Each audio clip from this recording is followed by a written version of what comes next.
So Jumbo everyone, welcome aboard this Simba One. My name is Jordan. I'll be your safari guide today as we journey through the Harambe Wildlife Reserve.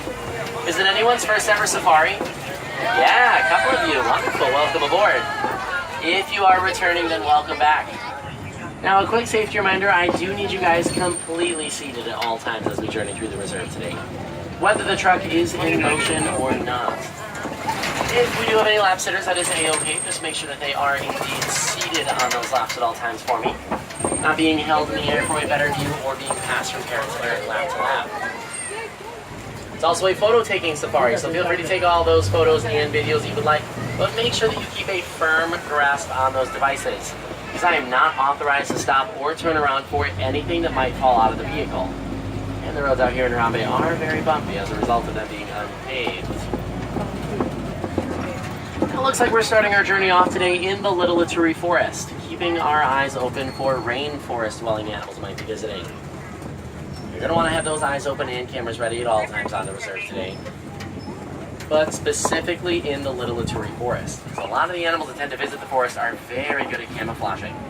Bushes, the trees, the grasses, even that dirt and red clay as well, so we might not see these animals until that very last second.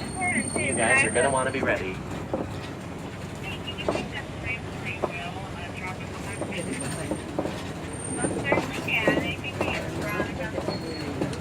Straight ahead on the left, that is a black rhino. Now, there are less than 5,000 black rhinos left in the entire world. That includes in the wild as well as in the care of humans. So unfortunately, that one right there, it is one of 5,000. Now, the reason those numbers are so low is because humans have been hunting them for their horns. This is illegal. It's known as poaching. And those horns are actually made of the same material as our fingernails and our hair. It's called keratin. So for that reason, scientists have still yet to find a scientific purpose for humans to have access to those horns.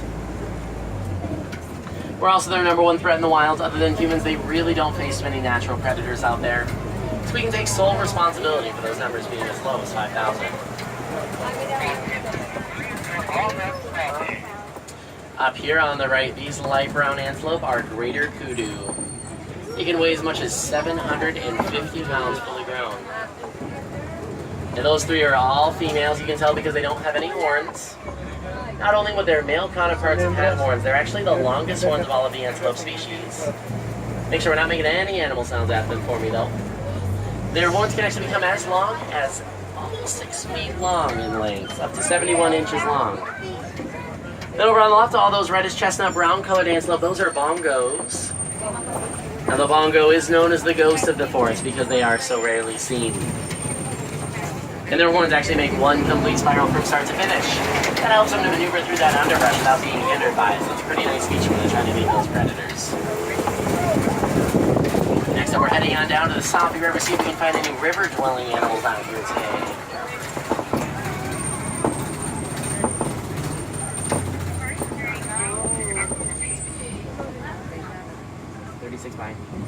Right down there on the right, that is a Nile hippo in the water.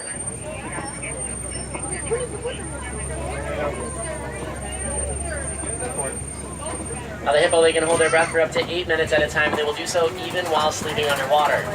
So every 8 minutes while sleeping, their bodies will naturally rise to the surface, take a gulp of that fresh air, and then go back down. They don't even have to wake up to do that. And over on the left, you'll see all those white birds, both on the island as well as swimming around in the water. Those are pink-backed pelicans.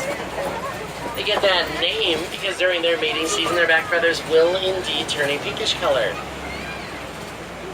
And they're also colonial nesting birds. So they will nest in groups of 20 to 500 pairs. So you could potentially see as many as 1,000 of them nesting in one place at one given time. Ooh, actually, I see a hippo out of the water over there on the left. Ooh, there's a little baby too. You kind of have to look underneath those palm tree fronds.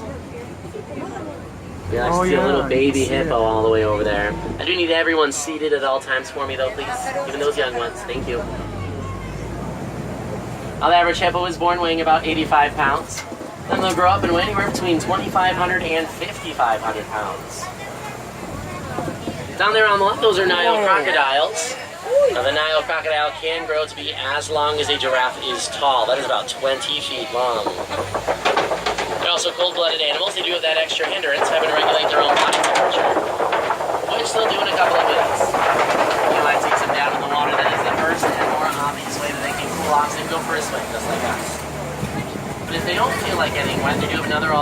active option. They can stay on the bank and stay dry. All they have to do is open their mouths. It will release enough body heat just from opening those mouths to significantly reduce that body temperature. Now it's a good thing I don't have that ability because my mouth is open almost this entire trip. So it'd be pretty chilly by the end of it. Ooh. Now that strange looking tree over there on the right, that's a baobab tree. Also known as the upside down tree for obvious reasons. So those branches do tend to look a little bit more like roots than like actual branches. Now those branches, they can go up to 9 months out of the year without any leaves on them at all. Definitely doesn't help their case when you're trying to look like branches. Whoa. Now we are making our way down to the Savannah and Serengeti grasslands, and over on the left I'm sure you notice all those giraffes over there.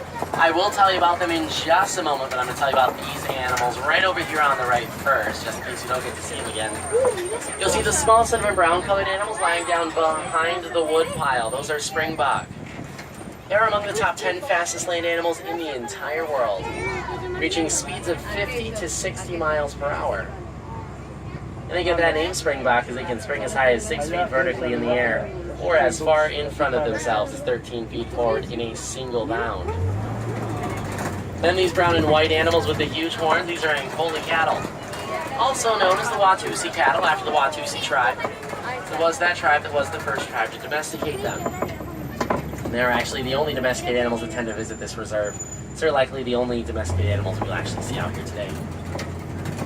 Then those giraffes, they're actually Maasai giraffes. You can tell because of their irregular spotted pattern.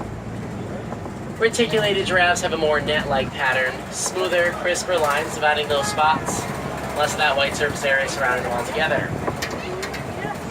The reticulated giraffe is featured up on your animal spotting guides if you would like to compare and contrast those spotted patterns.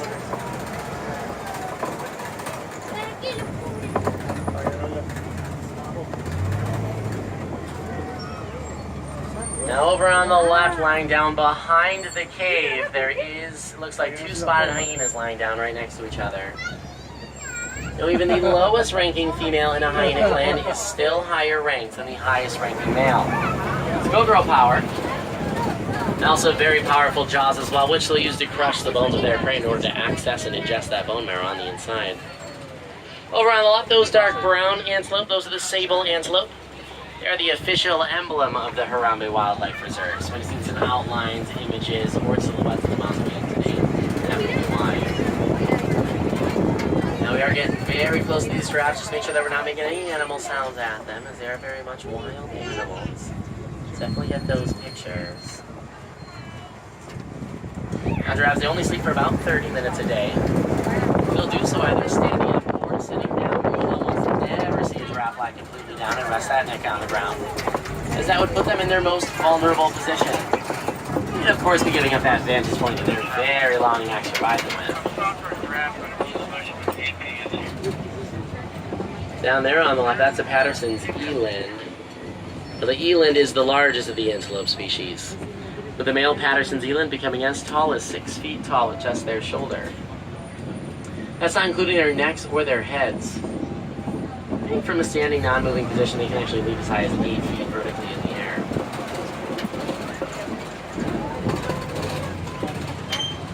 Now giraffes, they also have very high blood pressure. Makes sense when you look at them, as you do have to pump blood vertically up those long necks of theirs. Fortunately for them, they also have very large hearts.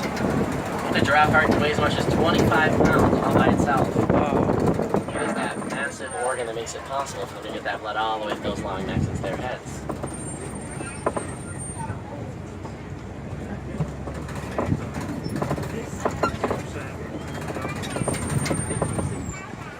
Giraffes also have some pretty cool tongues. They are prehensile. That term prehensile means that they have the ability to grab and pull on objects. So even if that branch isn't quite low enough for them to grab with their jaw, they can still reach up with their 18 to 20 inch long tongue. Grab it around those leaves, rip them off, and still have themselves a nice hefty meal. 29, back on the move, just show speed. That's 4, I think.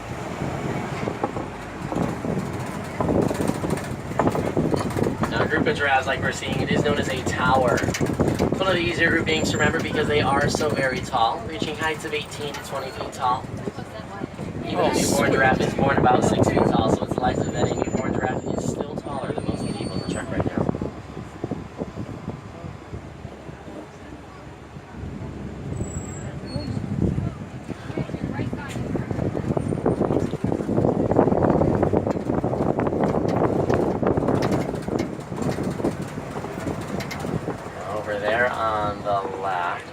another massage rack very close to the truck.